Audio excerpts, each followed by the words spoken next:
Okay, तो अब हम अपना प्रीवियस जो लेक्चर था उसे ही आगे कंटिन्यू करेंगे। इससे पहले हमने पढ़ा था वेव्स की टाइप्स पढ़ी थी हमने, इलेक्ट्रोमैग्नेटिक, और हमने मैकेनिकल वेव्स पढ़ी थी। फिर मैकेनिकल वेव्स में हमने दो टाइप्स पढ़ी थी, ट्रांसवर्स और लॉन्गिट्यूशनल।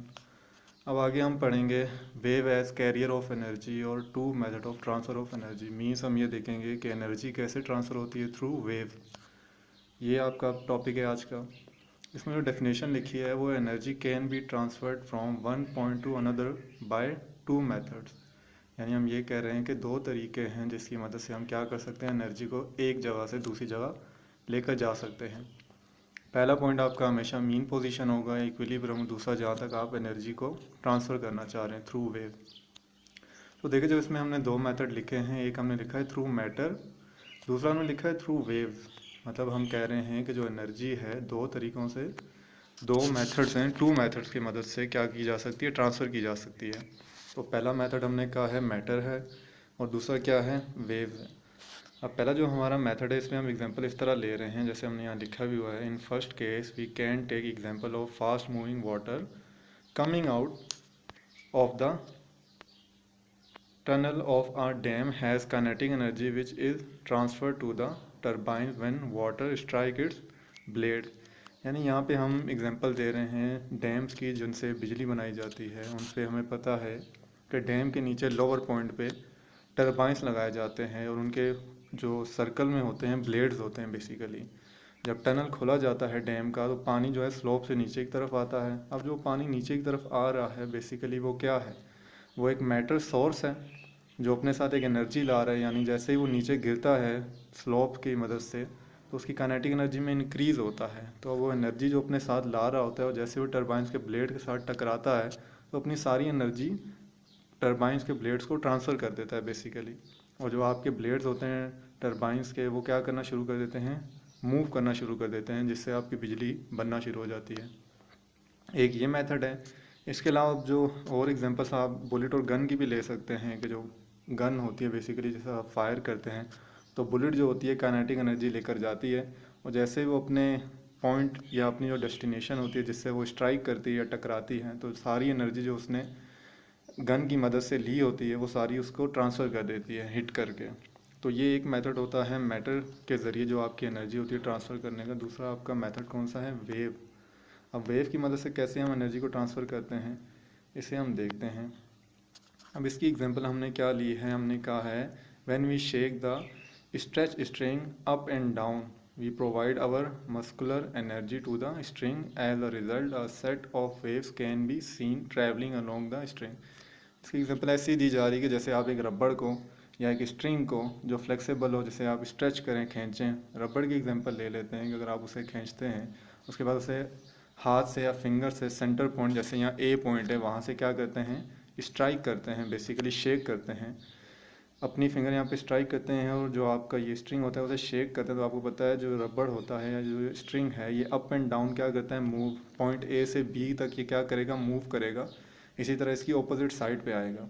जब ये स्ट्रिंग मूव करेगा तो आपको फिर एक वेव नज़र भी आना शुरू हो जाती हैं। आपको जो एक रबड़ की एक लाइन होती है या स्ट्रिंग की जो सिंगल लाइन होती है वो बहुत सारी लाइनों में नज़र आ रही होती है। बेसिकली अप एंड डाउन क्या बनना शुरू हो जाता है, वेव्स बनना शुरू हो पड़ती हैं।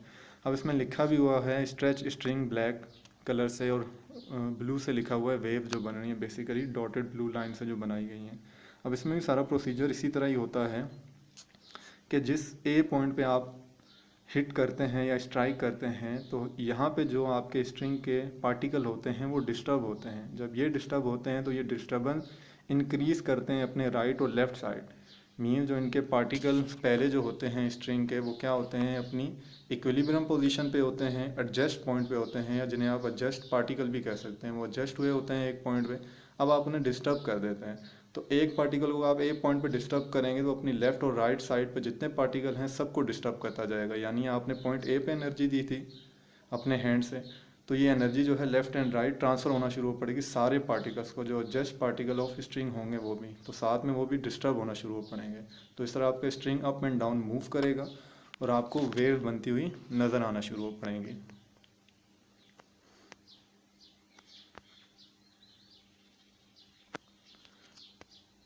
इसके अलावा हम एक और एग्जांपल लेंगे also we discuss the example of sun and earth, energy is transferred from the sun to earth by means of wave. यानी अब यहाँ पे हम एग्जांपल ले रहे हैं सन और अर्थ की, कि सन से है जो एनर्जी अर्थ तक आती है, बेसिकली रेडिएशन की फॉर्म में, आपको पता है ये एनर्जी आती है। तो आपने ये याद रखना है, हमने वेव्स की टाइप पढ़ी थी, एक मैकेनिकल वेव्स पढ़ी थी, दूसरी हमने इलेक्ट्रोमैग्नेटिक वेव्स पढ़ी थी। तो मैकेनिकल वेव्स के लिए हमने यही कहा था कि हमें मीडियम रिक्वायर्ड है, जबकि इलेक्ट्रोमैग्नेटिक वेव्स के लिए हमें मीडियम रिक्वायर्ड नहीं है। तो इलेक्ट्रोमैग्नेटिक वेव्स के लिए हमने कहा था कि जो लाइट है ये भी बेसिकली इलेक्ट्रोमैग्नेटिक वेव्स की फॉर्म में ही आती है। तो क्योंकि आपको पता है जो लाइट आ रही है वो स्पेस से आ रही है, उसे किसी भी तरह के मीडियम की ज़रूरत नहीं है। अब यहाँ भी बेसिकली यही होता है कि आपकी वेव देखें मूव करते हुए कहाँ तक आ जाती हैं, अर्थ तक आ जाती हैं। मतलब जो एनर्जी सन के पास है बहुत ज़्यादा, एक किस्म की आग है, तो देखें वो जो एनर्जी ट्रांसफ़र करता है वो वेव की फॉर्म में अर्थ तक ट्रांसफ़र हो जाती हैं। इसकी एग्जांपल आप आग की ले सकते हैं कि जैसे सर्दियों में आप आग के पास हाथ रखते हैं तो एक सर्टेन डिस्टेंस आता है जिसके ऊपर आपको अपने हाथ जो है वार्म फील होना शुरू हो पड़ते हैं, यानी आपको गर्म फील होना शुरू हो पड़ती है आग। आग के बिल्कुल जब आप करीब लेके जाते हैं एक डिस्टेंस पे आता है। अब ये डिपेंड करता है कि अब आपने आग ज़्यादा जला रखी है, कम जला रखी है। कम अगर होगी तो अब आपको पता है हाथ आपको ज़्यादा करीब लेके जाने पड़ेंगे। ज़्यादा आग लगी होगी यानी जो सोर्स होगा फायर का वो ज़्यादा होगा, तो उसकी जो एनर्जी होगी वो ज़्यादा दूर तक ट्रांसफ़र होगी। तो इसी तरह हमें पता है कि सूरज बहुत ज़्यादा बड़ा है किस अर्थ के मुकाबले में उसका मैस, इसलिए वहाँ से जो एनर्जी है अर्थ तक ट्रांसफ़र हो जाती है in the form of wave.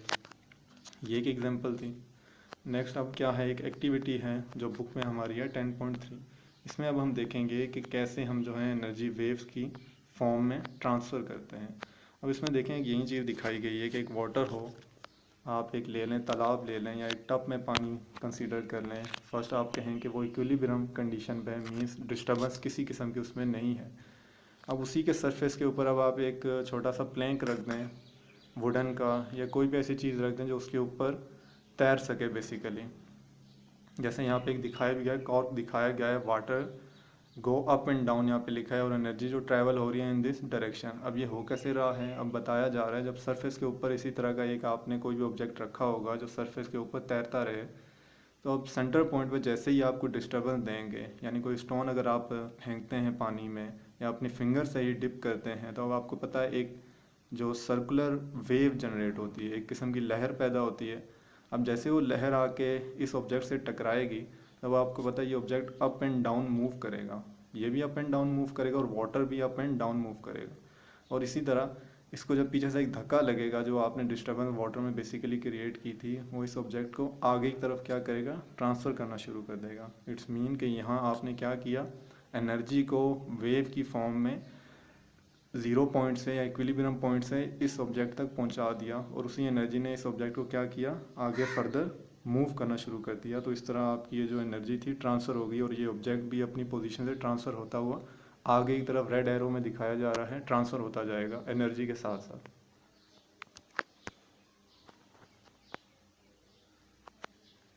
Next अब इसमें एक चीज़ है इसी टॉपिक के आगे कंटिन्यू करते हुए, relation between the velocity v, frequency f and wavelength lambda.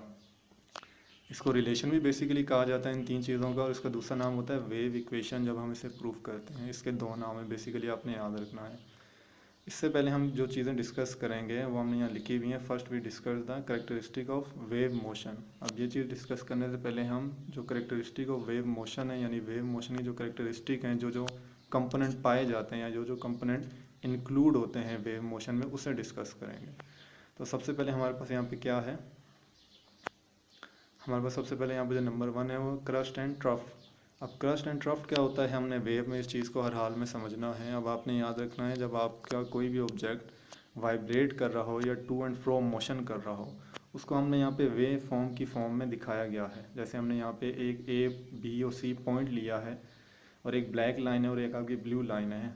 अब आप इसमें देख रहे हैं कि जो एक ऑब्जेक्ट है ए पे, उसका मीन पोजीशन है, यहाँ से वो 1 तक, 1 आपको ब्लैक लाइन के ऊपर नज़र आ रहा होगा, लिखा हुआ है 1 तक जाएगा।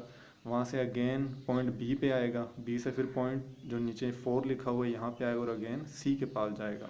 इस तरह जब वो ए से सी का जो डिस्टेंस कंप्लीट करेगा, तो अब आप ये कहेंगे कि इसने एक अपना कंप्लीट साइकिल कंप्लीट कर लिया।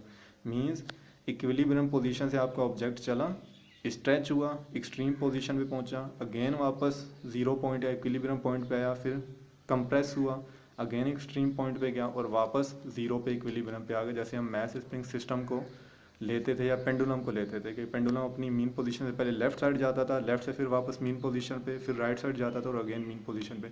उस सारे प्रोसेस को बेसिकली यहाँ पे हम वेव फॉर्म में डिस्क्राइब करके दिखा रहे हैं कि वेव बेसिकली कैसे बन जाती है, मतलब इस ग्राफ की मदद से इसे समझने की कोशिश कर रहे हैं। तो यहाँ भी आपने इसी वेव को कंसीडर करना है। तो इस वेव में जो आपकी अप वाली साइड होती है, जैसे डेफिनेशन में भी लिखा हुआ है, the portion of transverse waves above mean level is called crust. यानी जो आपकी ये वेव ट्रांसवर्स वेव बनेगी, उसका जो ऊपर वाला पोर्शन होगा सारा, उसे अब आप क्या कहेंगे, क्रस्ट कहेंगे, और जो नीचे वाला पोर्शन होगा उसे क्या कहेंगे, ट्रफ कहेंगे। The portion of transverse wave below mean level is called trough. इसमें आपने याद रखना है लॉन्गिट्यूशनल के लिए ये वेव किस तरह की होगी, तो उसमें आपने स्ट्रेच और कंप्रेस को याद रखना है। जो स्ट्रेच है बेसिकली लॉन्गिट्यूशनल वेव में आपने देखा था कि आपकी जो वेव की प्रोपगेशन होती है और जो मीडियम में पार्टिकल की डिस्टर्बेंस होती है वो एक ही डायरेक्शन पे होती है। तो स्प्रिंग जब आपका स्ट्रेच करेगा तो उसे आप क्रस्ट कह लें, जब कंप्रेस करेगा तो उसे आप ट्रफ कह लें। ट्रांसवर्स वेव में हमने ये पढ़ा था कि वेव की प्रोपगेशन एक डायरेक्शन पे होती है और जो मीडियम के पार्टिकल होते हैं वो उसके परपेंडिकुलर मूव कर रहे होते हैं। तो ये बेसिकली यहाँ पे ट्रांसवर्स वेव्स की हम बता रहे हैं बात। लेकिन आपने इसमें क्रस्ट और ट्रफ को देख लेना है, क्रस्ट इसका किस तरफ बनेगा और ट्रफ किस तरफ बनेगा। ऊपर वाली साइड को आप हमेशा क्रस्ट कहा करेंगे, नीचे वाली साइड को आप ट्रफ कहेंगे। ये पहली कैरेक्टरिस्टिक थी वेव मोशन की। सेकंड क्या है, एम्पलीट्यूड। एम्पलीट्यूड जैसे हमने पहले भी पढ़ा था कि जो मैक्सिमम डिस्प्लेसमेंट आपकी होगी मीन पोजीशन से एक्सट्रीम पोजीशन तक, उसे आप बेसिकली उस वेव का क्या कहेंगे, एम्पलीट्यूड कहेंगे। यहाँ लिखा भी है the maximum value of the displacement of इधर ऑफ मीन पोजीशन। जैसे देखें ए आपका मीन पोजीशन था, ए की मैक्सिमम डिस्प्लेसमेंट कहाँ तक हुई, 1 तक, जो हमने ऊपर लिखा हुआ है डायग्राम में, 1 से नीचे 2 तक, ये इसकी क्या है, मैक्सिमम डिस्प्लेसमेंट है। तो ये बेसिकली इसका क्या है, क्रस्ट का एम्पलीट्यूड है। मतलब हम कह रहे हैं कि क्रस्ट में सिर्फ इतनी ताकत थी कि वो यहाँ तक जा सकता था, तो ये बेसिकली क्रस्ट का एम्पलीट्यूड बन गया। दूसरी साइड पे हमें दिख रहा है 3 to 4। 3 to 4 क्या है, ट्रफ की मैक्सिमम एम्पलीट्यूड है, यानी ट्रफ वाली साइड पे जो वेव हमारी बनी है उसका मैक्सिमम डिस्प्लेसमेंट था। ये सेकंड करेक्टरिस्टिक हो गई। तीसरी यहाँ पे क्या है, फेज़। फेज़ बेसिकली क्या चीज़ होती है, फेज़ यहाँ लिखा भी है the physical quantity which specify the value of the displacement along with its direction with respect to mean position. इसके लिए अगेन डायग्राम देख लें। ऐसे देखें, अब जो क्रस्ट है वो आपके अप फेज़ में है, जो आपका ट्रफ है वो आपके डाउन फेज़ में है। तो फेज़ बेसिकली आपको यही बताता है with respect to mean position के जो एम्पलीट्यूड आपका बन रहा होता है जिस भी साइड पे, ऊपर वाली साइड पे या नीचे वाली साइड पे, तो ये बेसिकली आपको फेज़ बताएगा। या ग्राफ में आप कंसीडर कर लें फेज़ 1, 2, 3 एंड 4 जो आप देखते हैं ट्रिग्नोमेट्री के ग्राफ में, मैथ में। नेक्स्ट क्या है हमारे पास यहाँ पे, वेव लेंथ। अब आपने ये चीज़ देखनी है, वेव लेंथ जिसे हम लेमडा कह रहे हैं, बेसिकली वो क्या है। The distance between the two consecutive crest और trough is called wavelength. Means जो आपका एक साइकिल चली, आपने 180 देन 180 यानी 360 पूरा एक सर्कल कंप्लीट किया पॉइंट ए से लेकर आगे देखें, सॉरी 0 पॉइंट से लेकर पॉइंट 2 तक, जो ब्लैक में लिखा हुआ है यहाँ तक आपका 360 का एक सर्कल कंप्लीट हो गया। आपकी एक जो साइकिल थी कंप्लीट हो गई।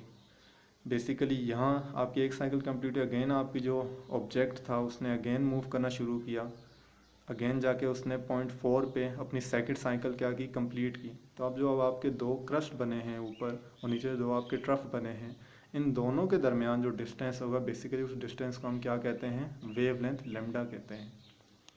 नेक्स्ट अब आपका क्या है, साइकिल। साइकिल इसी तरह जैसे मैंने समझाया कि पॉइंट 0 से लेकर पॉइंट 2 तक लाइन पे आपको नज़र आ रहा है, हॉरिजॉन्टल लाइन पे, ये अब आपका एक कंप्लीट साइकिल है। यानी आपका ऑब्जेक्ट मीन पोजीशन या 0 पोजीशन से चला, एक साइड गया एक्सट्रीम पोजीशन पे, अगेन वापस 0 पे आया, फिर दूसरी साइड एक्सट्रीम पोजीशन पे गया, अगेन 0 पे वापस आया। तो ये उसने अपना एक साइकिल क्या कर लिया, कंप्लीट कर लिया, यानी 360 एक कंप्लीट कर लिया। अब यहाँ पे हमने दिखाया भी है 0 to 1 180 है और 1 to 2 अगेन 180 है। तो 180 180 360 आपका ये कंप्लीट एक साइकिल हो जाता है। फ्रीक्वेंसी क्या है, अब the number of vibration complete in 1 second, यानी जो आपकी नंबर ऑफ वाइब्रेशन हो रही है किसी भी ऑब्जेक्ट की, एक सेकंड में वो जितनी वाइब्रेशन करेगा उसे आप क्या कहेंगे, ये उसकी फ्रीक्वेंसी है कि इस फ्रीक्वेंसी से वो वाइब्रेट कर रहा है। बेसिकली पीरियोडिक वाइब्रेशन हम इसे इसीलिए कहते थे क्योंकि हमने एक टाइम सेट किया होता था, एक स्पेसिफिक पीरियड की बात हो रही होती थी। तो एक साइकिल बेसिकली कंप्लीट कब होता है, हमने देखा 0 to 2। तो यहाँ भी लिखा है द नंबर ऑफ वाइब्रेशन, यानी यहाँ पर उसकी एक वाइब्रेशन कंप्लीट हो जाती है, एक साइकिल कंप्लीट हो जाती है, वो वाइब्रेट कर लेता है। तो इस वजह से the number of vibration complete in 1 second, जो एक सेकंड में वो नंबर ऑफ वाइब्रेशन करेगा कंप्लीट, उसे आप क्या कहेंगे, उसकी फ्रिक्वेंसी कहेंगे। टाइम पीरियड क्या है, the time required to complete 1 vibration. तो अब एक वाइब्रेशन करने के लिए उसे जो टाइम रिक्वायर्ड होगा वो उसका टाइम पीरियड कहलाएगा। इसीलिए हम कैपिटल टी को is equal to 1 divided by F लेते हैं, कि जितनी उसकी फ्रिक्वेंसी थी उसे 1 से डिवाइड करेंगे तो हमारे पास टाइम पीरियड आ जाएगा। क्योंकि हम यहाँ पे यही कह रहे हैं द टाइम रिक्वायर्ड, वो टाइम जो आपके ऑब्जेक्ट को रिक्वायर्ड है कंप्लीट करने के लिए, अपनी एक वाइब्रेशन कंप्लीट करने के लिए, यानी एक बार पूरा वाइब्रेट होने के लिए, तो वो बेसिकली उसका टाइम पीरियड है। ये 7 करेक्टरिस्टिक थी। अब 8 वाली क्या है, वेव फ्रंट। अब वेव फ्रंट अब आपने समझ लेना है ये बेसिकली क्या होता है। अब ट्रांसवर्स वेव में हमने यही चीज़ पढ़ी थी कि जो वेव की प्रोपगेशन है या जो वेव की मोशन है, मूव करना है बेसिकली, प्रोपगेशन जिस डायरेक्शन में मतलब वो जा रही है वो, और जो आपके मीडियम के पार्टिकल हैं वो दोनों आपस में क्या होते हैं, परपेंडिकुलर होते हैं। अब यहाँ भी देखें आपको यही बात बताई जा रही है, the imaginary surface touching all those point which are in same phase in wave front, the direction of propagation is always at 90 degree. 90 degree का मतलब है perpendicular to the wave front. ये इस तरह है, जैसे देखें हमने नीचे एक डायग्राम बनाई है, इसमें देखें जो ऊपर वाली डायग्राम है जहाँ पे हमने लिखा है सरफेस, एक छोटा सा सरफेस हमने कंसीडर किया है जो ऊपर पड़ा है। अब ये जो वेव आपकी बन रही है ऊपर की तरफ, जिसे हम क्या कहते हैं, क्रस्ट कहते हैं बेसिकली। अब देखेंगे क्रस्ट के जो सारे पॉइंट हैं जाके सरफेस से क्या करेंगे, टकराएंगे। अब आपने याद रखना है ये जो वेव जनरेट हो रही है या ये जो एनर्जी से कोई भी वेव आ रही है, तो इसके सिर्फ क्रस्ट वाले पॉइंट ही उस सरफेस को क्या करेंगे, टच करेंगे। तो अब ये क्या हो गया, उस सरफेस के लिए जो यहाँ पे पड़ा है, मैंने ब्लैक से एरो से मेंशन किया है, उस सरफेस के लिए इसका ये वेव फ्रंट, यानी यहाँ पे देखें जो ऑब्जेक्ट है ये बिल्कुल वेव के क्या है, सामने है बेसिकली। यानी जो प्रोपगेशन ऑफ वेव हो रही है और जो वेव फ्रंट है वो दोनों एक दूसरे के क्या हैं, 90 के एंगल पर हैं बेसिकली।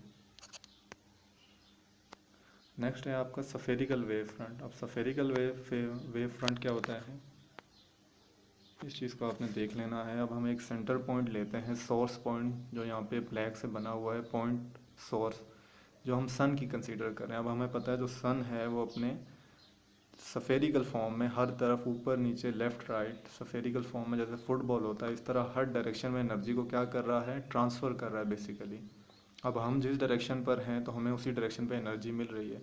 अब हम एक तरफ हैं सन के, तो इसीलिए अब अगर यहाँ सुबह होती है तो हमें पता है जो यूरोप की कंट्रीज़ हैं या जो अमेरिका है वहाँ पे क्या होता है, रात होती है, वो अब सूरज की ऑपोजिट साइड पे हो जाते हैं। हम सूरज के सामने आ जाते हैं और वो हमारी और सूरज की ऑपोजिट साइड पे चले जाते हैं, इसलिए वहाँ पे रोशनी नहीं पहुँच पाती। लेकिन जो सूरज है वो हमें पता है स्पेस में चारों तरफ क्या कर रहा है, एनर्जी को ट्रांसफ़र कर रहा है। अब वो जो एनर्जी ट्रांसफ़र कर रहा है वो वेव की फॉर्म में कर रहा है, जैसे मैंने सर्कल से ब्लू से दिखाया है। अब यहाँ पे लिखा है the wave front due to the wave generate by a point source which separate all around the point source from wave front in space of concentric sphere। अभी concentric sphere बेसिकली बनता कैसे है, क्योंकि हमें पता है ये जो सोर्स है सन, ये चारों तरफ अब वेव को क्या कर रहा है, ट्रांसफ़र कर रहा है। तो अब हम एक लाइन लगा के एक इमेजिनरी सरफेस कंसीडर करते हैं, जो आपको नज़र आ रहा है ब्लू से मैंने कंप्लीट लाइन लगाई है, बीच में डॉटेड है, और जो एंड पर लाइन है वो क्या है, कंप्लीट एक किस्म की। अगर हम इसे सरफेस कंसीडर करते हैं तो इससे आके वेव जो हैं चारों तरफ आके क्या करेंगी, टकराएंगी, और सेम पॉइंट पे और सेम टाइम पे टकराएंगी, क्योंकि हम सफ़ेयर ही कंसीडर कर रहे हैं, सन भी सफ़ेयर है और आगे पीछे सर्कल भी हमने सफ़ेयर कंसीडर किया है। तो इस तरह का जो वेव फ्रंट आपका वो बेसिकली क्या होगा, सफ़ेरिकल वेव फ्रंट कहलाएगा। नेक्स्ट लास्ट जो एग्जांपल है इसकी क्या है, प्लेन वेव फ्रंट। अब प्लेन वेव फ्रंट क्या होता है ये चीज़ हमने देख लेनी है। इसमें हमने जो डेफिनेशन लिखी है पहले उसे पढ़ लेते हैं। The wave front due to a number of wave moving parallel to one another is in shape of plane wave front. यानी अब आपकी फ़र्ज़ करें कि ये सन की ही एक वेव आ रही है सर्कुलर फॉर्म में, आगे अब आपने एक ऑब्जेक्ट रखा हुआ है, एक प्लेन कंसीडर कर लें या एक ऐसा ऑब्जेक्ट कंसीडर करें जो सन के मुकाबले में क्या है, छोटा है। जब उसकी वेव देखें उस ऑब्जेक्ट के करीब पहुंचती है, तो मैंने ब्लैक से मेंशन किया है जो उसके बिल्कुल सामने एक वेव उससे टकराएगी वो तकरीबन सफेरिकल या सर्कुलर फॉर्म या कर्व फॉर्म में नहीं है, बल्कि एक एज अ स्ट्रेट लाइन की फॉर्म में है। तो अब ये स्ट्रेट लाइन आके इस ऑब्जेक्ट से टकराएगी, मतलब ये ऑब्जेक्ट इतना छोटा था कि जो लाइट की वेव आई सन से, उसका जो हिस्सा इस ऑब्जेक्ट से टकराया वो कर्व की फॉर्म में टकराने के बजाय पैरेलल या सीधी लाइन की तरह आके इससे टकराया, जैसे ब्लैक से मैंने मेंशन किया। और उसके बाद एक के बाद एक जो वेव है वो आती गई और इसी तरह पैरेलल इस ऑब्जेक्ट से क्या करती गई, स्ट्राइक करती गई या कोलाइड करती गई, या आप कह सकते हैं टकराती गई। तो अब ये जो वेव फ्रंट बेसिकली बन रहा है ये क्या है, ये आपका प्लेन वेव फ्रंट है।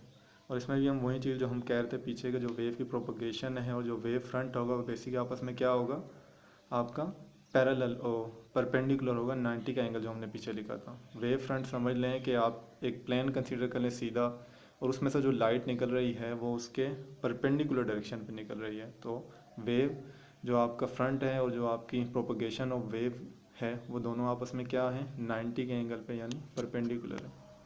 अब नेक्स्ट जो चीज़ है वेव इक्वेशन जो हमें ड्राइव करनी है और स्टडी करनी है। अब ये पहले हमने करेक्टरिस्टिक ऑफ वेव मोशन पढ़ी थी, अब हमने ये चीज़ पढ़नी है जो वेव इक्वेशन है, या जिसका दूसरा नाम हमने पढ़ा था relationship between velocity v, frequency f और वेव लेंथ लेमडा। अब ये बेसिकली कैसे आप ड्राइव करेंगे, यहाँ लिखा है wave are form due to the periodic disturbance spreading in a medium. यानी अब हमने देखा था वेव्स कैसे बनती थी, जब आप किसी मीडियम में कोई डिस्टर्बेंस क्रिएट करते थे तो आप देखते हैं वेव बनती हैं। अब बेसिकली ये जो डिस्टर्बेंस क्रिएट होती है और वेव मूव करते हैं, तो अब आप देखें वेव किसी स्पीड से मूव कर रही हैं। अब ये डिपेंड कर रहा है डिस्टर्बेंस पे, आप जिस तरह डिस्टर्बेंस क्रिएट कर रहे हैं, ज़्यादा डिस्टर्बेंस क्रिएट करेंगे तो स्पीड वेव्स की तेज़ होगी, कम डिस्टर्बेंस क्रिएट करेंगे तो कम होगी। जैसे स्ट्रिंग की एग्जांपल है, स्ट्रिंग को अगर हम एक बार जो हमने पहले पढ़ा रबर जो बैंड हमने कंसीडर किया था, उसको हमने कहा था कि ए पॉइंट से हम डिस्टर्ब करते हैं अपनी हैंड की मदद से, तो उसमें हमने क्या देखा था कि वो अप एंड डाउन मूव करेगा। अगर हम उसे ज़ोर ज़ोर से ज़्यादा एनर्जी लगा के मूव करना, हमें पता है वो तेज़ी से मूव करेगा, तेज़ी से वेव बनेगी, हमें ज़्यादा नज़र आएगी। इसका मतलब ये जो वेव मूव कर रही हैं ये किसी वेलोसिटी के साथ क्या करती हैं, मूव करती हैं। तो यहाँ पे हम रिलेशन यूज़ करते हैं D is equal to V T, ये आपने याद रखना है आगे भी हर जगह। ये बेसिकली बेसिक इक्वेशन है जो यूज़ होती रहेगी। डी बेसिकली आपको पता है डिस्प्लेसमेंट है, वी वेलोसिटी है और टी क्या है, टाइम है जिसमें वो चीज़ मूव कर रही है, और डी डिस्प्लेसमेंट है जितना उसका डिस्प्लेसमेंट वेव का हो रहा है। इक्वेशन को अगर हम अरेंज करें तो v is equal to D by T हम लिख सकते हैं। आगे देखें इन स्पेशल केस। अब स्पेशल केस क्या होगा, स्पेशल केस तब होगा if time taken by wave in moving from one point to another. अगर हम एक पॉइंट से उस रबर को ही हम कंसीडर करें, या स्ट्रिंग जिसे हमने कहा था उससे कंसीडर करें, यहाँ हमने डायग्राम बनाई भी है। ए पॉइंट पे हम इस कहते हैं कि इसका मीन पोजीशन है, अप साइड क्रस्ट है, डाउन साइड ट्रफ है, यानी स्ट्रेच और कंप्रेस अगर आप कह लें। यानी वो पहले मीन पॉइंट से एक एक्सट्रीम पॉइंट पे जाएगा जैसे यहाँ पे मैंने 1 से मेंशन किया है, अगेन अपने 0 पॉइंट पे आएगा जैसे मैंने बी से मेंशन किया, फिर नीचे पॉइंट 4 पे जाएगा अगेन जो उसका एक्सट्रीम पोजीशन है, और अगेन फिर सी पे आके अपना वो एक चक्कर या अपनी एक साइकिल क्या कर लेगा, कंप्लीट कर लेगा। अब अगर हम एक टाइम सेट कर देते हैं, बेसिकली हम जब टाइम सेट कर देते थे तो ये मोशन जो है पीरियोडिक मोशन हो जाती थी। तो इसमें लिखा भी है in special case if time taken by wave in moving from one point to another point. अगर हम एक पॉइंट से दूसरे पॉइंट तक मूव के लिए कोई टाइम सेट कर लेते हैं, तो अब हमारा जो स्मॉल टी टाइम के लिए यूज़ होता है वो इक्वल टू कैपिटल टी हो जाएगा, टाइम पीरियड हो जाएगा। जो हमारा डी डिस्प्लेसमेंट है वो बेसिकली क्या हो जाएगी, लेमडा वेव लेंथ। अब आपने याद रखना है पॉइंट ए से सी तक जो कंप्लीट एक चक्कर होगा ऑब्जेक्ट का वो लेमडा के बराबर होगा, लेकिन जो खाली क्रस्ट होगा यानी पॉइंट ए से बी तक ऊपर वाली साइड जो उसने आधा चक्कर कंप्लीट किया होगा, यानी अभी वो खाली स्ट्रेच होकर वापस आया होगा, तो वहाँ पे आपका जो लेमडा होगा वो क्या होगा, lambda is equal to 2d, या d यानी displacement is equal to lambda by 2 होगा। इसी तरह ट्रफ पे भी लेमडा बाय 2 होगा डिस्प्लेसमेंट। जब वो अपना पूरा साइकिल कंप्लीट करेगा ए से सी, तब जाके आप कहेंगे कि उसने अपनी एक साइकिल कंप्लीट की। अब ये जो 180 है फॉर कंप्लीट साइकिल लिखा हुआ है 1 लेमडा बाय 2, 180 आप कह लें लेमडा बाय 2, इन दोनों जब हम प्लस करेंगे तो 2 लेमडा बाय 2 होगा, डिनोमिनेटर सेम है, 2 2 से कट जाएगा, तो एक कंप्लीट साइकिल के लिए हमारे पास लेमडा आ जाएगा, डी लेमडा के बराबर हो गया। और यही सारी चीज़ें जब हम ऊपर इक्वेशन में पुट करते हैं, यहाँ हमने लिखा भी है सो इक्वेशन 1 बिकम, यानी डी के बजाय लेमडा पुट कर देंगे, स्मॉल टी के बजाय कैपिटल टी पुट कर देंगे, तो V is equal to lambda by T हो जाएगा। और इक्वेशन हमारे पास क्या आ जाएगी, lambda is equal to V T, यानी टी यहाँ डिवाइड हो रहा है, इक्वल की दूसरी साइड क्या मल्टीप्लाई हो गया, तो ये हमारे पास इक्वेशन आ जाती है lambda is equal to V T. तो lambda is equal to V T से बेसिकली वेव इक्वेशन कहा जाता है। तो ये चीज़ हमने ड्राइव कर ली। तो इस टॉपिक में बेसिकली आज में हमने यही इस टॉपिक में पढ़ा कि जो वेव होती हैं as a carrier of energy कैसे काम करती हैं। इसमें हमने दो मेथड पढ़े, थ्रू मैटर और थ्रू वेव। इसके बाद हमने कैरेक्टरिस्टिक ऑफ वेव मोशन पढ़ी कि जो वेव मोशन होती है बेसिकली उसमें क्या क्या कंपोनेंट इंक्लूड होते हैं, उसको हमने 10 कंपोनेंट पढ़े। इसके अलावा हमने क्या क्या एक एक्टिविटी पढ़ी है, और लास्ट में हमने इक्वेशन ड्राइव किया जिसे वेव इक्वेशन कहा जाता है, या basically relationship between the wave length lambda, velocity V और टाइम पीरियड टी कहा जाता है। होप्स आपको आज का लेक्चर समझ आया होगा। अगर कोई क्वेश्चन हो तो आप मुझसे पूछ सकते हैं।